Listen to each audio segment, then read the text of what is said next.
আজকে নিয়ে চলে আসলাম এইগুলো। দেখেন কেউ চিনতে পারেন কি না, এইগুলো হচ্ছে গিয়ে পটলের লতি। এইগুলোর বড়া ভাজি করব আজকে। তা বড়া কিভাবে ভাজি করব সেই রেসিপিটা আপনাদের সামনে আমি দেখাবো। তা এখন এটা নিয়ে নিলাম, এখন ছোট্ট ছোট্ট করে কেটে পিস পিস করে নেব। সব পাটায় বাটা লাগবে, ঝামেলার খাওয়া। আর এখানে নিয়েছি আমি এই যে মুসুরির ডাল ভিজিয়ে রেখেছিলাম, এই জল পড়ে গেল। এটা হচ্ছে গিয়ে বেটে নেব। সিদ্ধ মানে ভিজে গেছে কিন্তু। এই যে এখন পাটায় বাটবো। ব্লেন্ডারও করা যাবে, কিন্তু ব্লেন্ডার থেকে আমি পাটায় বাটাটা বেশি পছন্দ করি, আমার ভালো লাগে। তাহলে এখন ডালটা ভালো করে ধুয়ে পাটায় বাটি, তারপর রেসিপিটা আপনাদের মাঝে দেখাবো। এই যে মুসুরির ডালটা ভালো করে কষলিয়ে ধুয়ে নিচ্ছি। মনে হচ্ছে না হুইল পাউডার দিয়ে ভিজিয়ে রেখেছিলাম, সেরকম মনে হচ্ছে, একেবারে গেজা গেজা হয়ে গেছে।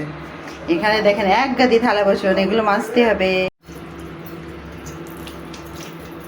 নোড়াটা ভালো করে ধুয়ে নিচ্ছি, পাটাটাও ধুয়ে নিয়েছি। এখন ডাল বাটবো।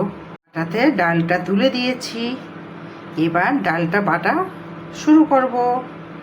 মুসুরির ডালটা ভালো করে বেটে নিলাম, এখন বাটিতে তুলে নেব। এখানে নিয়ে নিয়েছি যে পটলের লতিটা ছোট ছোট করে কেটে নিয়েছি, নিয়ে এখন বাটবো। কিন্তু এগুলো না খুব তিতে, এই জন্য অল্প নিয়েছি। এখানে একটু মরিচ আর একটু রসুন বেটে নিলাম, এই যে এটাও ডালের ভিতর দিয়ে দিলাম। পেস্টটাও কেটে নিলাম, এখন এই যে ডালের ভিতর দিয়ে দিলাম। এখন লবণ হলুদ দিয়ে ডালটা মাখাবো।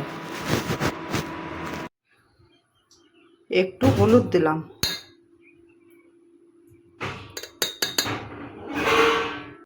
এবার মাখিয়ে নেব।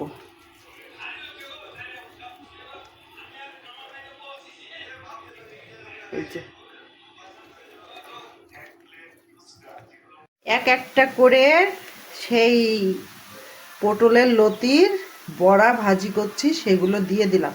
কিন্তু দেখা যাচ্ছে না, সর্ষের তেলের গেজাতে একেবারে টক বক করে ফুটছে, আর এদিকে ভাজিগুলো ঢেকে আছে, কিছুই দেখা যাচ্ছে না। ভাজিগুলো এই যে ভাজা হয়ে গেল, লাল লাল করে ভেজে নিলাম। আর একটু ভাজা অবশ্য হবে, জাল আসতে দিয়েছি। এই যে এই কয়টা ভেজে নিয়েছি।